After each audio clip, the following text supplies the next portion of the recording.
तो केवल लिवर नहीं खराब होता, heart, brain, intestine, digestive system, सब डायबिटीज खराब हो रही है। तो अगर मैं कहूँ कि दो मेन कारण क्या है लिवर खराब होने के आजकल, डायबिटीज।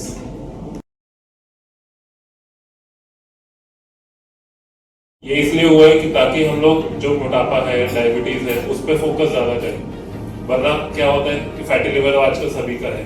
अभी पीजीआई चंडीगढ़ का एक स्टडी था जिसमें 50% वॉलंटरी ब्लड डोनर्स को, हेल्दी डोनर्स को फैटी लिवर का प्रेवलेंस है। तो वो आम भाषा में सब लोग इग्नोर करने लगते हैं ताकि उस पर फोकस ज्यादा किया जाए, इसीलिए उसका नाम चेंज करके MASLD किया गया। और जो कारण सबको पता है, डायबिटीज, मोटापा, सेडेंटरी लाइफस्टाइल, फिजिकल एक्टिविटी ना करना, ये सारे कारण हैं।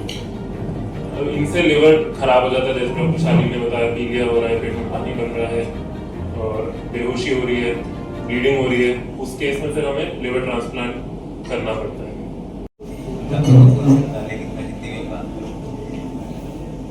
देखो डॉक्टर साहब ने बोला, समीजा साहब ने, लिवर डिजीज है जी। हेलो, थोड़ा फास्ट अब आ रही है आवाज?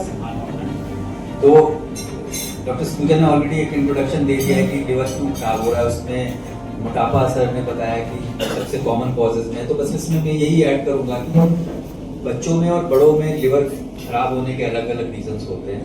बच्चों में तो बेसिकली पैदाइशी कुछ अनुवांशिक जेनेटिक बीमारियां होती हैं जिससे कि लिवर खराब होता है। बट बड़ों में अगर हम देखें तो बड़ों में मुख्यतः 4 कॉजेज हैं जो सर ने भी बताया। उनमें से हेपेटाइटिस बी और सी तो इन्फेक्शन से होते हैं कि भाई कंटेमिनेटेड ब्लड, या जैसे आपने सुना होगा बहुत सी बार कि वो पेरीफ्री में या गाँव में मतलब ये झोला छाप जो अनक्वालिफाइड सो कॉल्ड डॉक्टर्स होते हैं वो use needles and syringes use कर लेते हैं, चेंज नहीं करते, तो उससे संक्रमण फैलता है, इन्फेक्शन फैलता है। लेकिन अब अवेयरनेस आ गई है, लोग भी काफी जागरूक हो गए हैं, तो वो प्रैक्टिस अब कम हो गई है। Plus hepatitis B and C, specially C, Punjab में तो कहते थे capital of hepatitis C in India, but अब क्योंकि अवेयरनेस आ गई है प्लस बड़ी अच्छी दवाइयाँ आ गई हैं, तो हेपेटाइटिस सी का इंसिडेंस बहुत कम हो गया। मैं डॉक्टर साहब से डिस्कस कर रहा था तो डॉक्टर साहब कह रहे हैं अब 40 के बिलो जो है नई जनरेशन में देखने को नहीं मिलता है। But at the same time जैसे डॉक्टर साहब ने कहा कि लिवर डिजीज तो बढ़ रही है, क्यों बढ़ रही है? तो उसमें मेन है alcohol and obesity and diabetes. Obesity diabetes एक ग्रुप है। तो अभी एक भाई साहब ने पूछा था ना कि भाई ये लिवर क्यों खराब होता है, तो सर ने कहा कि मोटापा के साथ डायबिटीज। बहुत से लोग कहेंगे सर मैं तो वेट मेरा कंट्रोल में है, मैं तो मोटा भी नहीं हूँ, तब भी मेरे को फैटी लिवर हो गया। वो डायबिटिक्स में बहुत कॉमन है। और एक हमारा कुछ जेनेटिक मेकअप ऐसा है कि भले ही हम बहुत ओवरवेट ना भी हो तब भी फैटी लिवर का हमारी predisposition. India is called the diabetic capital of the world. Heart disease यहाँ बहुत कॉमन है और फैटी लिवर अभी पिछले 7, 8, 10 साल में आम जनता के सामने आया कि अल्ट्रासाउंड में दिखता है। सर ने कहा ना बिल्कुल खामोश बीमारी है, एसिम्प्टोमेटिक रहता है मरीज, और जब लिवर खराब हो चुका होता है तब पहला सिम्टम आता है। That is the bad part about it, very unfortunate. आदमी सोचता है मैं हेल्दी हूँ, आराम से खाए पिए जा रहे हैं, वेट पे कोई कंट्रोल नहीं है। और ये जो आजकल चलन है कि हम बहुत ही ऑयली फूड, स्पेशली बाहर जो खाना है, चाहे शादी पार्टी कहीं भी खा रहे हैं, उसमें बड़ा ऑयल यूज होता है, फैटी फूड, वो एक मेन कारण है। प्लस लाइफस्टाइल हमारा बड़ा सेडेंटरी हो गया है। ह्यूमन बॉडी बना है मेहनत करने के लिए, उसे चलाने के लिए। तो पहले जब हम वो जो देसी घी खाते थे वो फिर खेत में हल चला के वो बच जाता था, वो ताकत देता था। अब वो खा के बैठ जाते हैं चेयर पे, वो फिर जहर बन जाता है। और साथ में डायबिटीज। तो अगर ये दोनों कॉम्बिनेशन हो जाए और उसके ऊपर एल्कोहल, तो एल्कोहल का तो एपेंडेमिक मैं कहूँगा कि चाहे गाँव हो, चाहे शहर हो, चाहे अमीर हो या गरीब हो, एल्कोहल तो ऐसे हो गया है कि बिल्कुल एल्कोहलिज्म रैम्पेंट है इस कंट्री में। वो एक बड़ा नेगेटिव डेवलपमेंट है। हम लोग वैसे प्रोग्रेस कर रहे हैं, तरक्की कर रहे हैं सब दिशाओं में, लेकिन अल्कोहल भी उसी। ਸਤਿ ਸ਼੍ਰੀ ਅਕਾਲ ਜੀ, ਨਿਊਜ਼ ਇੰਡੀਆ ਲੋਕਤੰਤਰ ਦੀ ਆਵਾਜ਼ ਦੇਖ ਰਹੇ ਦਰਸ਼ਕਾਂ ਦਾ ਸਵਾਗਤ ਹੈ। ਅੱਜ ਗੱਲ ਕਰਾਂਗੇ ਸਪੈਸ਼ਲੀ ਮਹਾਰਾਜਾ ਹਸਪਤਾਲ ਵਿੱਚ ਮੌਜੂਦ ਆ ਤੇ ਅੱਜ ਜਿਹੜੀ ਸਵੇਰ ਤੋਂ ਜਿਹੜੀ ਮੀਟਿੰਗ ਚੱਲ ਰਹੀ ਆ ਲੀਵਰ ਟ੍ਰਾਂਸਪਲਾਂਟ ਦੇ ਸੰਬੰਧੀ ਜਿਹੜੀ ਮੀਟਿੰਗ ਆ ਡਾਕਟਰ ਸਾਹਿਬ ਸਪੈਸ਼ਲੀ ਫਰੀਦਾਬਾਦ ਤੋਂ ਲੁਧਿਆਣਾ ਪੁੱਜੇ ਨੇ, ਜਿੱਥੇ ਕਿ ਅੰਮ੍ਰਿਤਾ ਹਸਪਤਾਲ ਦੇ ਨਾਲ ਦੀਪ ਹਸਪਤਾਲ ਲੁਧਿਆਣਾ ਦਾ ਜਿਹੜਾ ਕਿ गठबंधन हो रहा वा ਉਹਦੇ ਬਾਰੇ ਜਾਣਕਾਰੀ ਵੀ ਦੇਣਗੇ। ਸਰ ਲੀਵਰ ਟ੍ਰਾਂਸਪਲਾਂਟ ਲੋਕਾਂ ਦੇ ਮਨ 'ਚ ਡਰ ਰਹਿੰਦਾ ਵਾ ਵੀ ਕੋਈ ਵੀ ਅਸੀਂ ਦੇ ਦਈਏ ਜਾਂ ਸਾਡੀ ਜਾਨ ਨੂੰ ਨਾ ਖਤਰਾ ਹੋ ਜਾਵੇ, ਇਸ ਤਰ੍ਹਾਂ ਤੁਸੀਂ ਕੀ ਕਹਿਣਾ ਚਾਹੋਗੇ? तो मैं आपके माध्यम से यही कहना चाहूँगा कि जब लिवर फेल हो जाता है तो उसका एक ही इलाज है, वो है लिवर ट्रांसप्लांट। बट मैंने अक्सर देखा है, जैसे आप बिल्कुल ठीक कह रहे हो कि लोगों के बीच, जनता बीच ये है कि डोनर को कोई खतरा ना हो या लिवर ट्रांसप्लांट फेल हो जाता है। तो ये बड़ी पुरानी बात हो गई है, ये 20 साल पुरानी बात आप कर रहे हो, जब लिवर ट्रांसप्लांट के सक्सेस रेट उतना नहीं था। आज की तारीख में अगर टाइमली ट्रांसप्लांट हो जाए तो 90 to 95% सक्सेस रेट है लिवर ट्रांसप्लांट का। And at the same time donor को ऐसा कोई रिस्क नहीं होता है, क्योंकि लिवर रीजनरेट कर जाता है, यानी जितना हिस्सा निकाला है वो धीरे धीरे करके बड़ा हो जाता है। और लिवर, हम देखते हैं कि डोनर के जो लिवर फंक्शन टेस्ट हैं वो 5वें-6ठे दिन नॉर्मल हो जाते हैं, और 2-3 महीने में लिवर 70% ग्रो कर चुका होता है। By the end of 1 year 90% growth हो चुकी होती है। और आगे लॉन्ग टर्म डोनर को अक्सर रहता है कि भाई मैंने अपना लिवर डोनेट किया है तो मैं बीमार हो जाऊंगा या मुझे लॉन्ग टर्म दवाई लेनी पड़ेगी। ये भी एक बिल्कुल मिथ्या है, झूठ है, इसमें कोई सच्चाई नहीं है, क्योंकि डोनर को केवल शुरू के हफ्ते 10 दिन पेन किलर दिए जाते हैं, वो भी जो ऑपरेशन की जगह पे थोड़ा पेन है, इसके अलावा उसको कोई दवाई नहीं चलती है। वो बिल्कुल एक हेल्दी नॉर्मल पर्सन की तरह हो जाता है 4-6 हफ्ते में, मैक्सिमम 2 मंथ्स में। एंड आगे की लाइफ में उसको किसी तरह की कोई प्रॉब्लम नहीं होती है, वो हर एक्टिविटी कर सकता है, स्पोर्ट कर सकता है, घूम सकता है, अपनी जॉब कर सकता है, फैमिली लाइफ में उसको कोई प्रॉब्लम नहीं है। हमारे बहुत से डोनर हैं जो अनमैरिड लड़कियां थी, जिन्होंने अपने पेरेंट्स की जान बचाने के लिए अपना लिवर डोनेट किया, एंड आज वो 10 साल बाद बिल्कुल उनकी फैमिली हेल्दी, उनके बच्चे हैं, सब कुछ है। कोई नहीं बता सकता कि उन्होंने अपने लिवर का एक हिस्सा किसी जमाने में डोनेट किया था। तो आपके माध्यम से मैं यही कहना चाहूंगा कि ये मन में से डर बिल्कुल निकाल देना चाहिए कि लिवर डोनेट करने के बाद डोनर को कोई मेजर प्रॉब्लम या होने वाली है।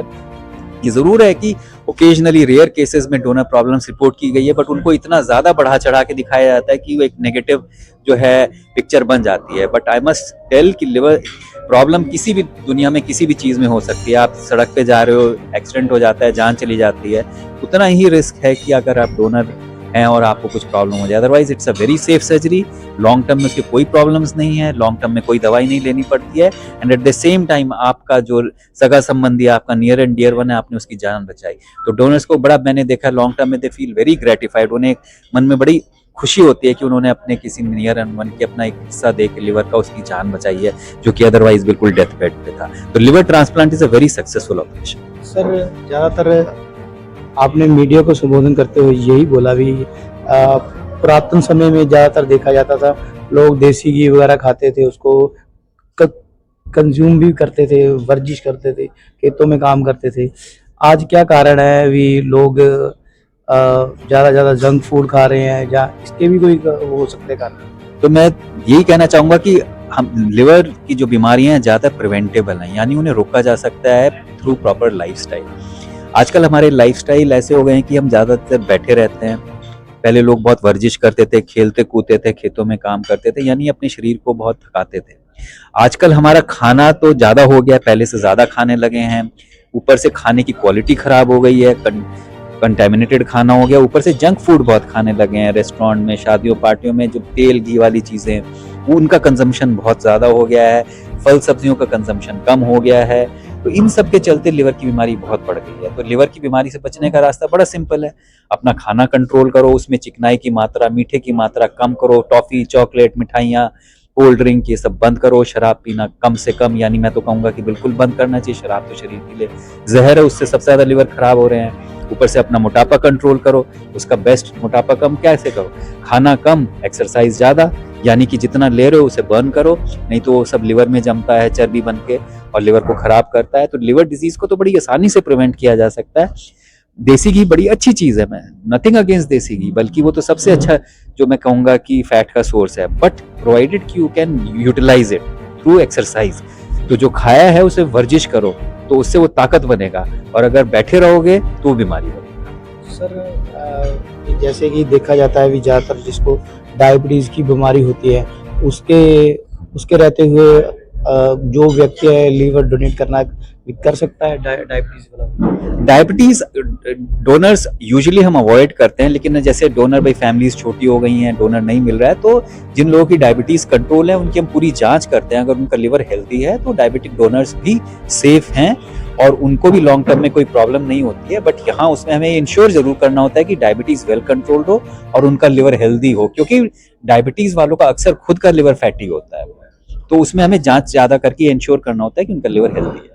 सर जैसे कि जिसने डोनेट करना है उसके कौन कौन से पैरामीटर होते हैं, जैसे मान लो ब्लड का मिलना भी जरूरी होता है, ब्लड ग्रुप भी मिलना जरूरी था, और कौन से होते हैं? देखो, जब डोनर बनना है तो उसमें एज 18 से ऊपर होनी चाहिए, प्रेफरेबली 60 से नीचे होनी चाहिए, और फिर ब्लड ग्रुप मैच हो तो बहुत ही अच्छा है। वैसे जिसके पास ब्लड ग्रुप मैच डोनर नहीं है तो अनमैच वाला भी बहुत सक्सेसफुल है, बट प्रेफरेंस होती है पहले की या तो ओ ग्रुप का हो, ओ ग्रुप सबको दे सकता है, या फिर जो पेशेंट का है वो हो, और अगर कोई भी नहीं है तो फिर अनमैच वाला भी करते हैं, बट फर्स्ट चॉइस हम रखते हैं जिसका ब्लड ग्रुप मैच हो। बाकी फिर ब्लड टेस्ट होते हैं, सीटी स्कैन में हम लिवर का साइज देखते हैं, लिवर की बनावट देखते हैं कि सेफ है कि नहीं, एमआरआई करते हैं कि उसकी पित्त की नलियां ठीक बनी हुई है कि नहीं, हार्ट का टेस्ट, लेडीज में गायनी का टेस्ट, यानी कहने का मतलब ये है कि पूरा हम पक्का करते हैं कि डोनर हेल्दी हो, सेफ हो, उसके लिए उसको कोई रिस्क ना हो। सर आज दीप हॉस्पिटल को लुधियाना बहुत लंबे समय से लोगों की सेवा में है। आज अमृता हॉस्पिटल कोलैबोरेशन हो रहा है, तो क्या कहना चाहोगे दोनों के जोड़ से कि कैसी स्थिति बनेगी लुधियाना वासियों को, कौन सा मैसेज देना चाहते हो? तो दीप हॉस्पिटल से अमृता का कोलैबोरेशन का सबसे बड़ा कारण ये है कि दोनों की जो सोच है वो एक जैसी है कि किस तरह से हम जनता को जो है अच्छी medical services, quality medical services at reasonable cost provide कर सकें। तो दीप हॉस्पिटल के डॉक्टर्स, उनका भी गोल यही है, स्पेशली क्योंकि मेरा फील्ड लिवर से संबंधित है, तो हम लोगों का सबका कॉमन गोल है कि पहली बात तो लिवर डिजीज को हम कम कर सकें, प्रिवेंट कर सकें, अगर हो गई है तो हम उसे सही समय रहते ट्रीट कर सकें, और अगर वो बहुत बढ़ गई है तो हम quality successful transplant at a reasonable cost दे सकें। तो यही पर्पस है कि अब कोलैबोरेट करके हम पंजाब में भी ये सर्विसेज, देखो ट्रांसप्लांट तो बहुत जगह हो रहे हैं, लेकिन क्वालिटी सर्विस प्रोवाइड कर सके एट अ रीजनेबल कॉस्ट, यही हमारा मोटो है दीप हॉस्पिटल से कोलैबोरेट करने। ਆਵੇਂ ਤੁਸੀਂ ਦੇਖੇ ਡਾਕਟਰ ਸਾਹਿਬ ਸਪੈਸ਼ਲੀ ਫਰੀਦਾਬਾਦ ਤੋਂ ਜਿਹੜਾ ਕੋਲੈਬੋਰੇਸ਼ਨ ਹੋ ਰਿਹਾ ਵਾ ਦੀਪ ਹਸਪੀਟਲ ਤੇ ਅੰਮ੍ਰਿਤਾ ਹਸਪੀਟਲ ਦਾ, ਆਉਣ ਵਾਲੇ ਸਮੇਂ ਦੇ ਵਿੱਚ ਇਹ ਲੁਧਿਆਣਾ ਦੇ ਲੋਕਾਂ ਲਈ ਬਹੁਤ ਹੀ ਅੰਮ੍ਰਿਤ ਬਣ ਕੇ ਕੰਮ ਕਰੂਗਾ। ਜਿਸ ਤਰ੍ਹਾਂ ਵੀ ਲੁਧਿਆਣਾ, ਜਿਸ ਤਰ੍ਹਾਂ ਵੀ तमाम ਪੰਜਾਬ ਦੇ ਵਿੱਚ ਡਾਕਟਰ ਸਾਹਿਬ ਨੇ ਕਿਹਾ ਵੀ ਪੰਜਾਬ ਦਾ ਇਹ ਖਾਣ ਪਾਣ ਆ, ਕਲਚਰ ਆ, ਥੋੜਾ ਸੱਭਿਆਚਾਰਕ ਆ, ਹੈਵੀ ਕਲਚਰ ਆ, ਜ਼ਿਆਦਾ ਚੀਜ਼ मतलब भी हैवी खाते हैं, तो उसके नाल ही अल्कोहलिज्म की भी जिथे गलबात की गई, सीधे तौर पर यही कहना भी अपने जिन्ना वध तो वध लीवर नूं तुसीं सेफ रख सको, अगर इन केस अगर जरूरत पैंदी आ तो तुसीं अमृता हॉस्पिटल ते दीप हॉस्पिटल के डॉक्टरां नाल संपर्क कर सकते हो। इस तरह तमाम खबरां देखने के लिए साडे चैनल नाल जुड़े रहो। कैमरा पर्सन राकेश शर्मा के नाल, ऑडिटर इन चीफ रविंदर भोगल की विशेष रिपोर्ट। धन्यवाद जी।